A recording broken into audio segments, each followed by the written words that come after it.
camel is also quenched. It was the time of Dhuhr. Adhan was given. Hussein came to Hur and he said, Hur, lead your people in prayer and I shall lead mine. Hur said, we will pray behind you and we shall all be one in this congregation. Before the congregation, Imam Hussein stood. He looked at the people of Kufa. He said, O people of Kufa, at your insistence I have come. You have called to me through your letters and through your pleas, and have said to me, O Hussein, we are without a leader. Come to us and lead us, and hence I have come. If you wish to take back your support, then let me be, and I shall return to my home. Hur remained silent. After the prayers, Imam Hussein gave another khutbah. He said, O people, we, the Ahlul Bayt of Nabi, are more righteous and more befitting to lead the people in the way of Allah. Through your letters we have come here. If you remove your support, we will go away. Hur said, O Hussein, I have no knowledge of these letters. Imam instructed. His Sahabi brought 2 sacks of letters. Hur read the contents of the letters. He said, I am not amongst those who has written these letters. He said, O Hur, what do you intend to do? He said, I have been commanded to take you to Kufa and to hand you over to Ubaidullah ibn Ziyad, or not to part your company wherever you go to accompany you. Hussein mounted his steed, and as he spurred his steed to go towards Kufa, Hur audaciously placed his hands and held the reins of Hussein's horse. Hussein looked at this and in a rage, may your mother weep at your sorrow. Hur, startled and shocked, looked at Hussein.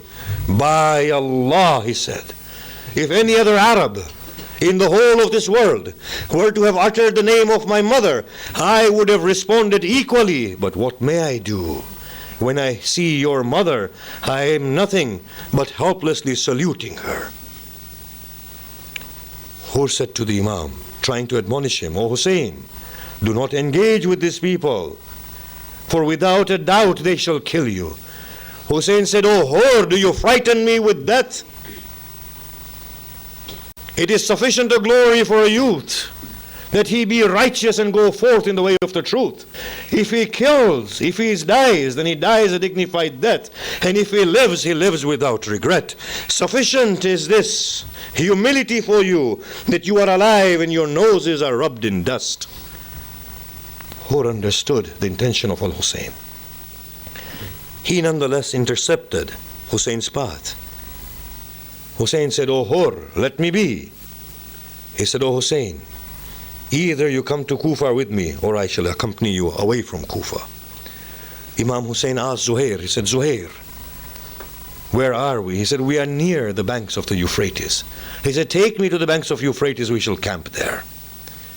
They came to a place. The Imam asked Zuhair, what is this place? He said, Aqar, wound. Imam Hussein said, A'udhu billah min Aqar, move forth. They moved forth. Zuljana stopped. Hussein spurred Zuljana. Zuljana refused to move. He changed his steed. This next horse refused to move. He changed several horses. All of them refused to move. He summoned Zuhair. He said, Zuhair, what is the place? What is this place? And what is its name? Zuhair said, this is known as At-Taf. Does it have any other name?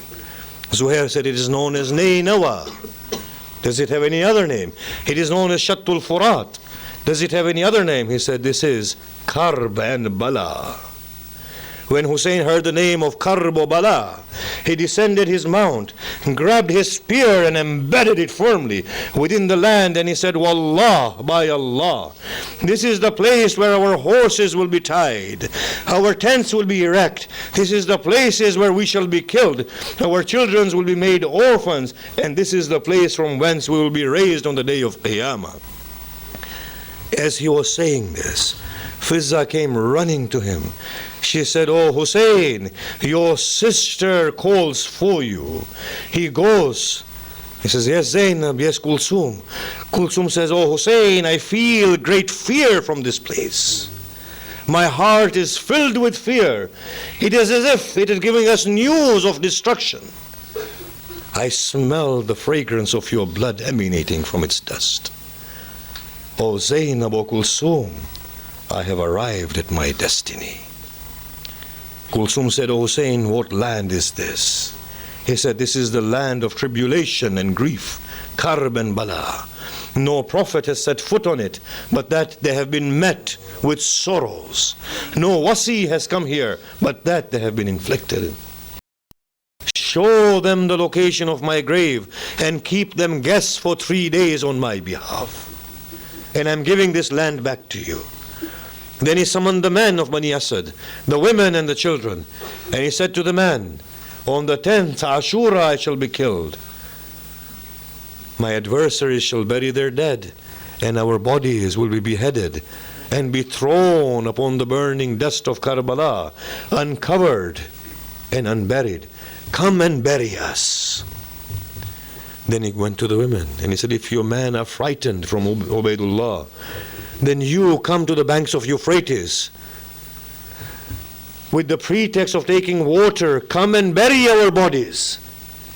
Then he went to the children. He said, oh children, if your fathers and your mothers are unable to bury us, then come under the guise of playing in this land and throw a fistful of dust upon our bodies so that we are buried. Rahmallah man qara al-Fatiha.